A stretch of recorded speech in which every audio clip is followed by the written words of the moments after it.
Hello YouTubers, well I just got a package from Gearbest. Kind of excited to get this. Let's go ahead and do a little opening. It kind of came DHL, which surprised me, but they did deliver it to my house. I had to sign for it. Fortunately for somebody there. I didn't know I was going to have to do that, and I got lucky somebody was going to be there. I don't mind signing for it, but I wished I'd known ahead of time. I would have been more prepared. Fortunately, as it turned out, no big deal. But anyway, go ahead and open this. This is interesting. It's a DHL package in a package. Huh. Not sure what that's about. Look, it has one. It looks like another one. It's had different invoices. Like, maybe that's why it got delayed.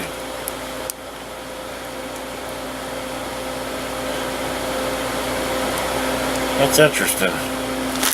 Anyway, yeah, it's in 2 packages with, I don't know, this is the way Gearbest normally sends stuff. It does just seems kind of strange. It's in 2 packages. Open up the second one. This is another carrier envelope. Not sure why I did that, but okay, there it is. Second bag open.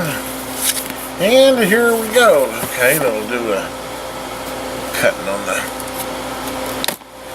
side to get her open.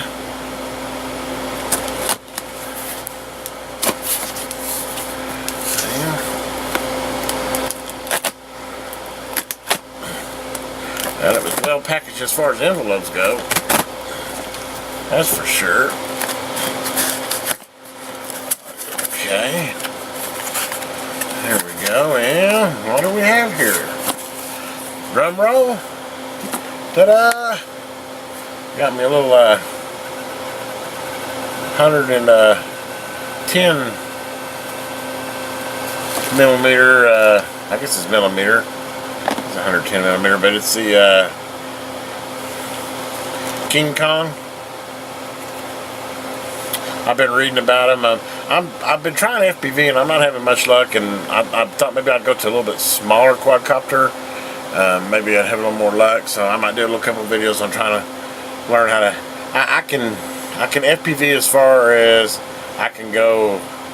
I can put FPV goggles on and go up and turn around, but you know I want to get like them guys I see on there that are flying under trees and stuff, and the bigger quads that I have the FP on are just not. First, they're not really designed for that, and they're so fast that my small property, I kind of have an issue with them getting away from me. But anyway, this is going to be my challenge to try to learn how to fly FPV with this little King Kong. I think it was called the 110 SE, which I think is like 117 millimeters, a little bit bigger than the 90s. Did a lot of reading, and this seemed to be the one a lot of people really liked. It's got a little bit bigger props on it, and anyway, let's go ahead and open the rest of the package here.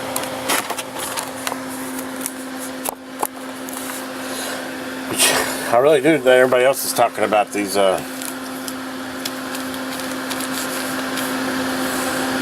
little boxes they come in, which I do like. And of course, I use DSM. I use Spectrum radios, so mine's the DSM version of it.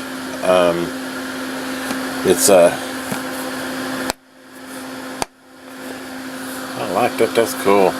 That's okay. Like they said, too bad it doesn't fit. Wasn't a little bit bigger with the props. Wow, it's just pretty well constructed. It's made out of carbon fiber. There's the DSM receiver on it. It's got a Dean's connector. That's good. It seems like I'd seen some of them that had balance plugs. I thought that was kind of silly. This has got a Dean's connector, which my battery packs are the same.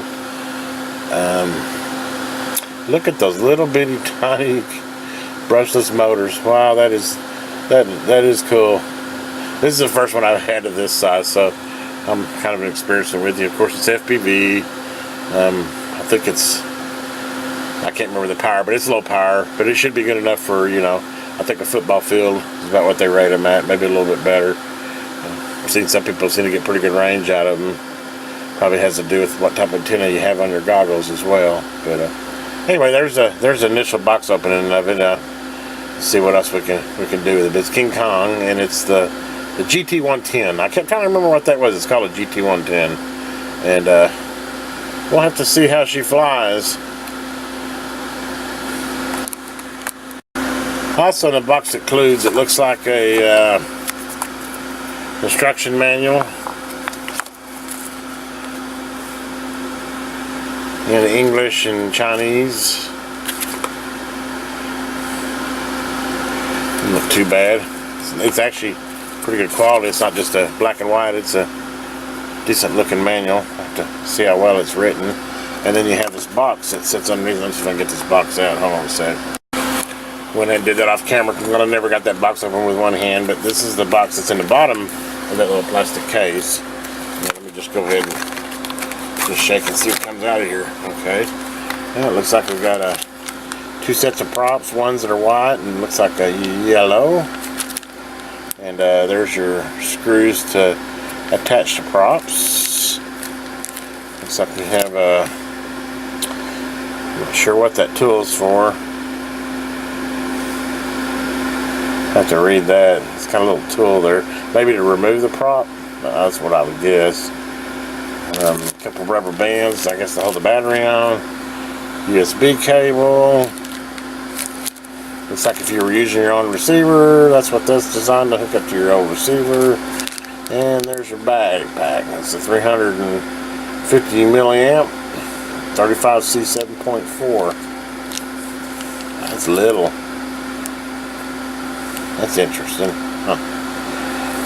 Wonder how many minutes we get with that. But okay, well there's your unboxing right there. There's everything that comes with it. Oh, and it also comes with which fell on the floor here. Excuse me. Comes with a clear canopy, the yellow canopy. Well, that's kind of cool. You can kind of customize it up if you want. Battery pack, cable. If you want to do your own receiver. Little toolkit here. Surprised it doesn't come with an Allen wrench. I'm sure I have one, but you would think that since those are Allen heads that it would include an Allen wrench, but I don't see one. Yep, that's everything in the box. Okay, well, there's the unboxing. Next will be a little bit of review on how she flies. Okay, as per instructions,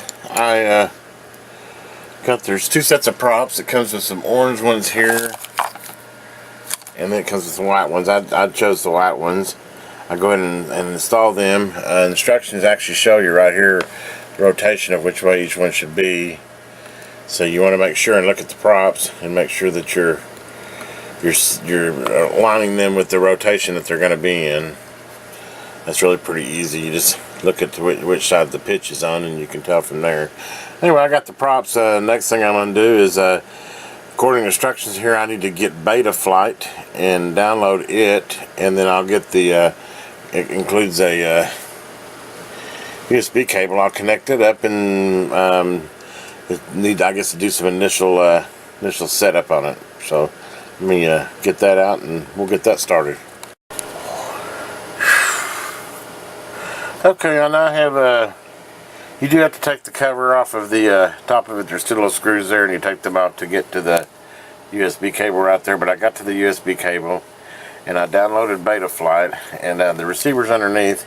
As an you can see now, I have a solid blink with my my DX6 Spectrum. So there's a little button there on the bottom there. You hold it. You just bind it like you would a typical binding of any of DX7 Spectrum stuff. As far as you set it in bind mode, and then you hold the button on the radio down, which is on the top of this one, and while you power it on, and then it binds. But anyway, I've got it bound. As you can see, looking at Beta Flight, I have it connected to the program, and it's showing that the gyros are working.